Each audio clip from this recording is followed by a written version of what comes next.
Friends, कैसे हैं आप सब? I hope you all are fine and working hard for your upcoming exams. आज के इस वीडियो लेक्चर में हम करेंगे MCQs related to one more topic, that is social indicators और indicators of social development and beggary. ये topic mention है आपकी यूनिट 4 में। तो चलिए स्टार्ट करते हैं। So the first question of today's MCQ series is, what is the social indicator of development? Development का social indicator इन सब options में से क्या है? Option A is education, Option B is health, Option C is gender equality and Option D is all of the above. So the correct answer for the question 1 is all of the above. Development को show करने के लिए इन सब चीजों का इस्तेमाल किया जाता है। क्या स्टेटस ऑफ हेल्थ है, क्या स्टेटस ऑफ एजुकेशन है, what is the status of gender equality, all this help in analysing the development of a particular place और a individual. Moving towards the next question. So the question number 2 is, what does HDI stands for in the context of human development? HDI abbreviated का क्या मतलब है? Option A is Humanitarian Development Index, Option B is Human Development Index, Option C is Humanitarian Diversity Index and Option D is Human Diversification Index. इस तरह के questions जहां पे जो ऑप्शंस होते हैं बहुत ही मिलते जुलते रखे जाते हैं, बस कुछ वर्ड्स का चेंजेस कर दिया जाता है, ऐसे को आपको बहुत ध्यान से अटेम्प्ट करना है, आपको प्रॉपर्ली ध्यान से देखना है। कभी कभी जल्दबाजी में आप गलत मार्क कर देते हैं, होता बहुत इजी है। एचडीआई आप बहुत आसानी से जानते हैं कि क्या है, बट ऑप्शंस क्योंकि इतने मिलते जुलते हैं, आप सही मार्क करने की जगह कोई और ऑप्शन मार्क कर लेते हैं और यू लूज अ 1 मार्क और उसके साथ ही नेगेटिव मार्किंग भी हो जाती है। तो इसीलिए मैंने इस तरह का क्वेश्चन डाला है जिसमें मिलते जुलते ऑप्शंस रहते हैं। सो आपको ध्यान से पढ़ना है and then you mark the correct answer. So the correct answer is B, human development index. Question number 3 is, the human development index is calculated based on which 3 की डायमेंशंस। हमने प्रीवियस लेक्चर्स में पढ़ा है कि human development index किस तरह से analyse किया जाता है, निकाला जाता है। It is based on 3 index. अब वो क्या डायमेंशंस है, you have to tell. So option A is education, income and infrastructure, option B is income, education and health, option C is health, infrastructure and employment and option D is environment, education and income. Yes, अपना correct answer mark कीजिए। So the correct answer is option number B, that is income, education and health. Moving to our next question. Question number 4 is, social development primarily focuses on. Social development primarily focus on. Option A is economic growth and productivity, Option B is the well-being and quality of life of individuals and communities. Option C is political stability and governance. And Option D is technological advancement. तो social development क्या है? Social development एक holistic development की term है जहां पे सभी जो इंपॉर्टेंट फेजेस ऑफ लाइफ हैं उन पे फोकस किया जाता है। So what will be the correct answer? It is option number B, that is the wellbeing and quality of life. और वो सिर्फ इकोनॉमिक फ्रंट पे नहीं होती, because it is a social development, तो हेल्थ भी इंक्लूड है, एजुकेशन भी इंक्लूड है, gender equality, employability, everything is included. ठीक है, तो खाली इकोनॉमिक नहीं है, पॉलिटिकल नहीं है, टेक्नोलॉजिकल नहीं है, ये तीनों इंक्लूड होती है social development. So the correct answer will be the option B, the wellbeing and quality of life of individual and communities. Moving towards next question. Gender Development Index measures gender disparities in human development based on which indicators? तो gender development जो index है वो किन indicators पे based है? Option A is life expectancy, education and income, option B is employment, education and infrastructure, option C is income, health and education, option D is employment, income and health care.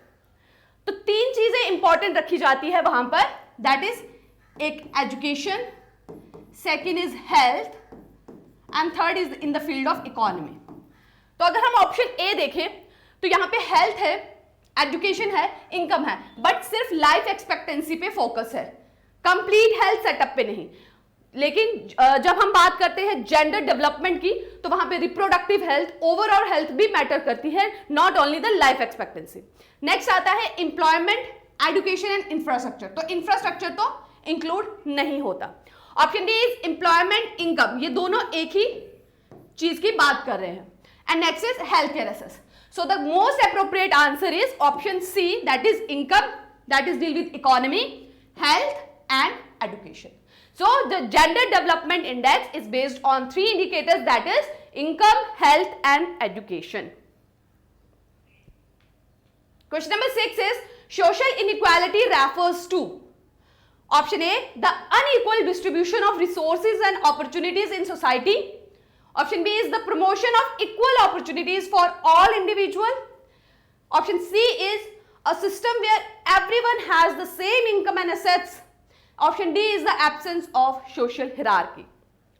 Options को ध्यान से पढ़िए।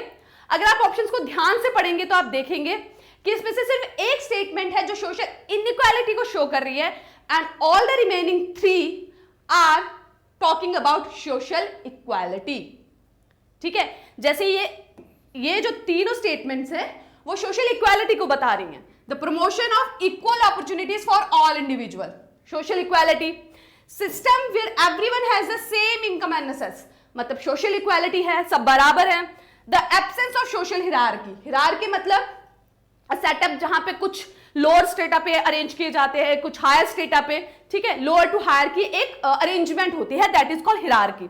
सो all these are talking about social equality, लेकिन पूछा गया है social inequality के बारे में। तो सोशल इनइक्वालिटी होती है जहां पे रिसोर्सेस और अपॉर्चुनिटीज उनकी अनइक्वल डिस्ट्रीब्यूशन हो। सो the correct answer will be option A, the unequal distribution of resource and opportunities. Next is the term human capital refers to. Option A is the skills, knowledge and abilities that individual possess which can contribute to their economic productivity. Option B is the financial assets and wealth of an individual. Option C is the social networks and relationships that an individual has. And option D is the physical health of an individual. Human capital क्या होता है? ठीक है, जैसे कहा जाता है कि हमारे देश, our country is the most populous country, is going to become a most populous country in the world. तो जो हमारी पॉपुलेशन है that is our demographic dividend, और उसको हम एक ह्यूमन कैपिटल में कन्वर्ट कर सकते हैं जिससे हमारी सोसाइटी की होलिस्टिक डेवलपमेंट हो। तो ह्यूमन कैपिटल है क्या? क्या वो सिर्फ फिजिकल हेल्थ से, सिर्फ हेल्थ के सेक्टर से डील करती है कि ऑल द इंडिविजुअल की जो हेल्थ का स्टेटस है दैट इज ह्यूमन कैपिटल? क्या वो सिर्फ रिलेशनशिप और सोशल नेटवर्क्स जो हैं, जो सोशल कैपिटल है लोगों की, उससे डील करती है कि लोगों की कितनी स्टेटस है, कितनी पहचान है आसपास? और it deals only with the financial status, कि फाइनेंसेस, वेल्थ के पॉइंट ऑफ व्यू से लोग कहां लाई करते हैं, कहां फॉल करते हैं? या फिर it deals with the skills, knowledge, abilities that individual possesses which can contribute to their economic productivity. तो ह्यूमन कैपिटल क्या होता है? ह्यूमन कैपिटल है ऑप्शन ए, वो सारे स्किल्स, वो सारी एबिलिटी जो एक इंडिविजुअल में हो जिससे वो अपने लिए भी कुछ प्रोडक्टिव आउटकम ला सके और इंटर्न सोसाइटी को भी कुछ दे सके। So this is called the human capital. So the correct answer of question number 7 is option A.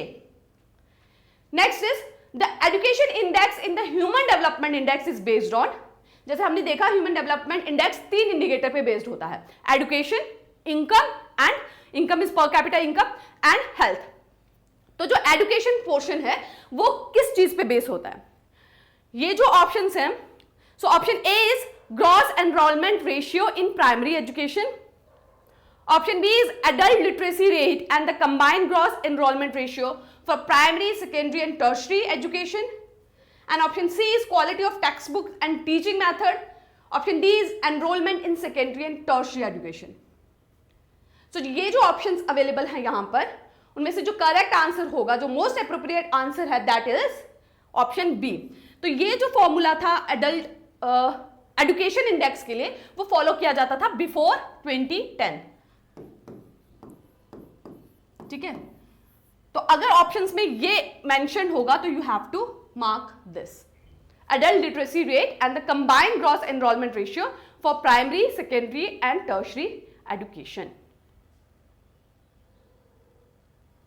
ठीक है, और 2010 के बाद हम किस चीज को फॉलो करते हैं, that is mean year of schooling.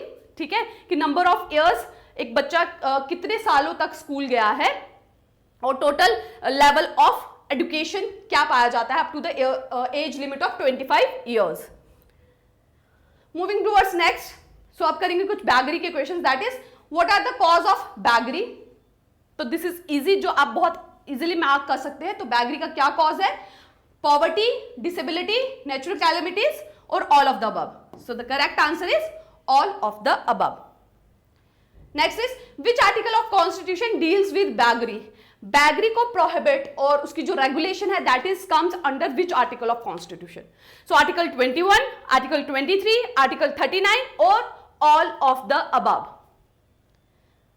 देखिए आर्टिकल 21 डील करता है राइट टू लाइफ से. ठीक है, कि हर एक इंसान को हक है अपनी जिंदगी डिग्निटी से साथ जीने का. ठीक है, सिर्फ जीना नहीं, सम्मान के साथ जीना, रिस्पेक्ट के साथ जीना. आर्टिकल 23 डील करता है प्रोहिबिशन ऑफ ट्रैफिकिंग और फोर्स लेबर. ट्रैफिकिंग की जाए चाहे फोर्स लेबर के लिए. ठीक है, फोर्स लेबर में बैगरी भी आ जाती है. सो इट प्रोहिबिट्स ऑल्सो बैगरी.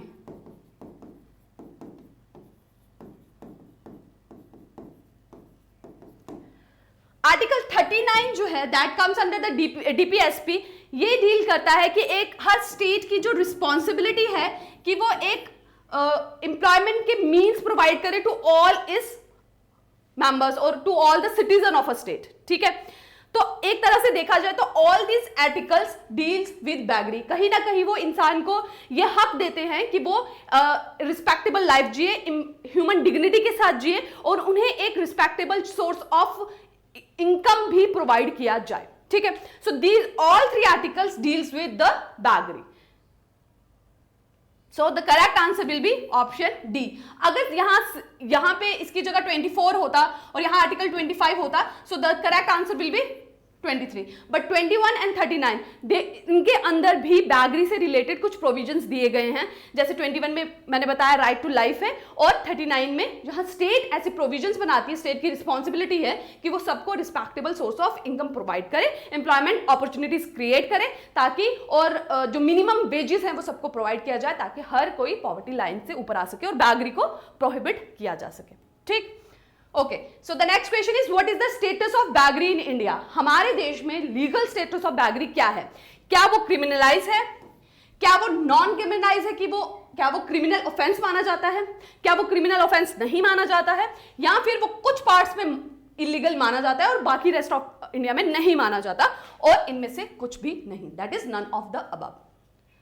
सो देखिए, जैसे मैंने आपको बैगरी के प्रीवियस लेक्चर में बताया है कि जो मोस्ट इंपॉर्टेंट एंटी बैगरी लॉ था that was of Bombay act. उसमें कुछ अमेंडमेंट्स लाई गई with time. At present different states में बैगिंग से रिलेटेड डिफरेंट लॉज हैं, बट ऑन एंड होल उनको पब्लिक प्लेसेस पे जाने के लिए जो बैगर्स हैं उनको इलीगल माना जाता है. अगर वो पब्लिक प्लेस में जाके या प्राइवेट प्लेसेस पे जाके कुछ न्यूसेंस क्रिएट करते हैं तो it is considered as a illegal act. कहां पे, प्राइवेट प्लेसेस में. ठीक है, तो प्राइवेट प्लेसेस में जाना उनका इलीगल एक्ट माना जाता है. So the correct answer will be option C. Criminal offence as a law नहीं माना जाता उसे. ठीक है, क्रिमिनल ऑफेंस के अंदर नहीं ला जाता क्योंकि कुछ बैगर्स होते हैं they are forced to do that. वो उसका रीजन कुछ भी हो सकता है, उनकी नेचुरल कैलेमिटीज हो सकता है, उनकी डिसेबिलिटी हो सकती है, लैक ऑफ एम्प्लॉयमेंट हो सकता है. So there are multiple causes to the begging. तो जिनको फोर्स किया जा रहा है तो उन्हें तो क्रिमिनल के कैटेगरी में नहीं ला सकते. ठीक है, क्योंकि वो मर्जी से तो नहीं कर रहे. इसीलिए क्रिमिनलाइज जो अर्लियर बॉम्बे एक्ट में इसको क्रिमिनल ऑफेंस माना गया था उसे मॉडिफाई किया गया अमेंडमेंट के साथ. जो है सुप्रीम कोर्ट ने उसे चेंज करके उसे नॉन क्रिमिनलाइज कर दिया. बट एट प्रेजेंट कुछ पार्ट्स ऑफ इंडिया में, कुछ स्टेट्स में it is considered as a illegal if they enter the private places or create nuisance in the private places. So the correct option for the question number 11 is Bagri is illegal in some part of India. Next is question number 12. मुख्यमंत्री भिक्षा वृत्ति निवारण योजना is launched by which state? This particular scheme is launched by which state? Uttar Pradesh, Bihar, Orissa और MP. जिन्होंने भी मेरे previous lecture देखे होंगे वो इजीली मार्क कर पाएंगे. So the correct answer will be option B. Moving towards next question, what is the rank of India in Gender Inequality Index? इस तरह के क्वेश्चन रैंक से रिलेटेड बहुत पूछे जाते हैं. प्रीवियस जेकेएसएसबी के पेपर्स में भी पूछे गए हैं. तो आपको ये अच्छे से ध्यान करके जाने, अच्छे से दिमाग में बिठा के जाना है. ठीक है, जितने भी इंडिकेटर्स, जितने भी इंडेक्सेस मैंने आपको बताए हैं लेक्चर्स में, वो आपको सब अच्छे से माइंड में रख के जाने हैं. Okay, so what is the rank of India in gender inequality index 2022? ठीक, 2022. तो 2 ही साल को आपको ध्यान में रखना है. 2023 भी पूछ लेते हैं और कभी कभी जेकेएसएसबी एक साल पीछे का भी पूछ लेती है, दैट इज 2022. ठीक है, तो 23 एंड 22 दोनों ध्यान रख के जाने हैं. और ध्यान, जब भी क्वेश्चन पढ़े तो ये ईयर जरूर देख लें, कहीं जल्दबाजी में आप 2023 वाला मार्क कर दे और 2022 छूट जाए. ठीक है, तो यहां पे 2022 का पूछा जा रहा है. So what will be the correct answer? 108. The correct answer is option C. Okay, question number 14. Who released global gender gap report? So सभी इंडाइसिस में रैंक, इंडिया का क्या रैंक है, फर्स्ट रैंकर कंट्री कौन है, और उस पर्टिकुलर इंडेक्स को किस ऑर्गेनाइजेशन द्वारा रिलीज किया जाता है. ये 3 पॉइंट्स आपको हर इंडेक्स के माइंड में रखने हैं. Okay, so who release global gender gap report? Option A is UNDP, option B is WEF, option C is WHO, and option D is UNO, United Nations Development Program, World Economic Forum, World Health Organization or United Nations Organization. So the correct answer of question number 14 is WEF, World Economic Forum.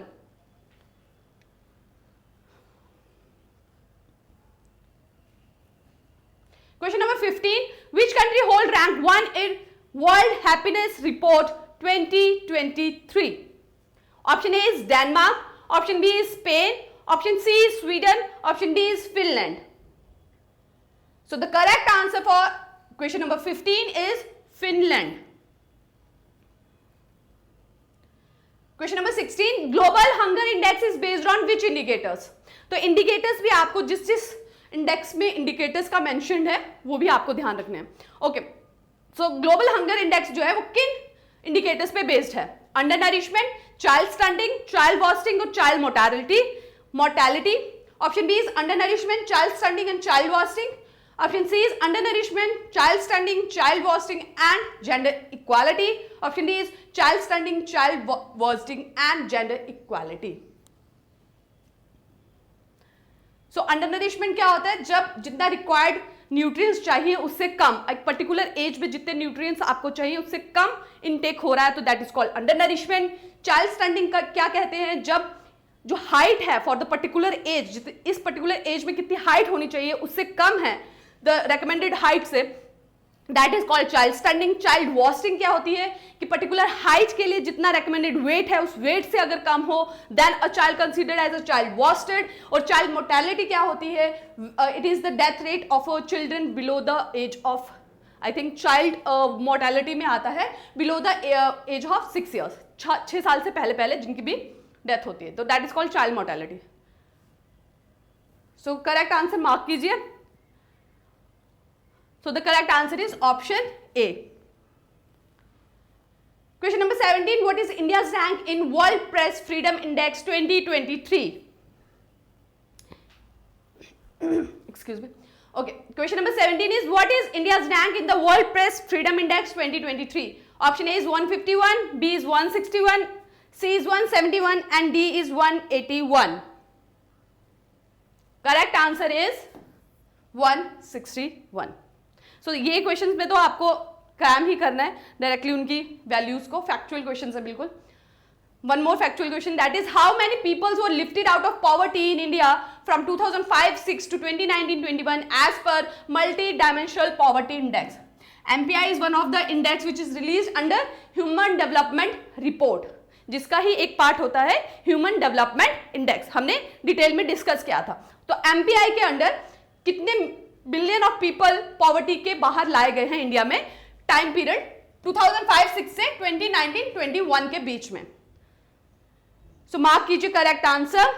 The correct answer is option B 415 million. So that is a very big number जो हम possible हुए हैं poverty से बाहर निकालने में। So next question is which Indian city has secured first position in स्वच्छ वायु सर्वेक्षण। सो हेल्थ में सबसे इंपॉर्टेंट इन्वायरमेंट आ जाता है, आपको क्लीन इन्वायरमेंट मिल रहा है, then your health will be improved. तो हेल्थ एक इंपॉर्टेंट इंडिकेटर है, सोशल इंडिकेटर है डेवलपमेंट का, दैट्स वाई इस क्वेश्चन को मैंने यहां एंटर किया है। सो कौन सी सिटी को मिला है फर्स्ट पोजीशन इन स्वच्छ वायु सर्वेक्षण एयर की क्वालिटी के अंदर? चेन्नई, जयपुर, इंदौर और Gandhinagar. Option C is the correct answer, that is Indore. Last question for today's MCQ series is which institution was tasked with the preparation of Vision India @ 2047 plan?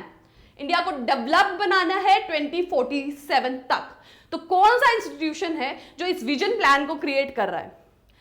A is NASSCOM, B is NITI Aayog, C is RBI and D is election commission of India.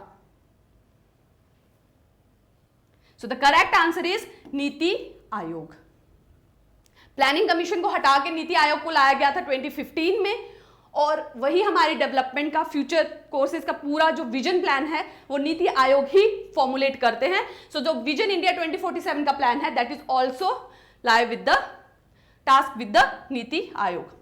So that's it for today's lecture. इसके साथ ही आपके लिए एक information की हमारी website पे JKSSB constable का course launch हो चुका है, उसका लिंक आपको इस वीडियो के डिस्क्रिप्शन बॉक्स पे मिल जाएगा। जिन बच्चों को भी उस कोर्स का फायदा उठाना है वो जाके चेकआउट कर सकते हैं। साथ ही मैथ्स के पगल सर के कुछ लेक्चर्स हैं जो वहां अपलोड हो रहे हैं, that is also a separate course. जिन्हें भी उसका फायदा उठाना है वो जाके वहां चेकआउट कर सकते हैं और कोर्सेज का यूज कर सकते हैं। So keep working hard. मिलेंगे नए लेक्चर में नए एमसीक्यूज के साथ। Thank you and take care.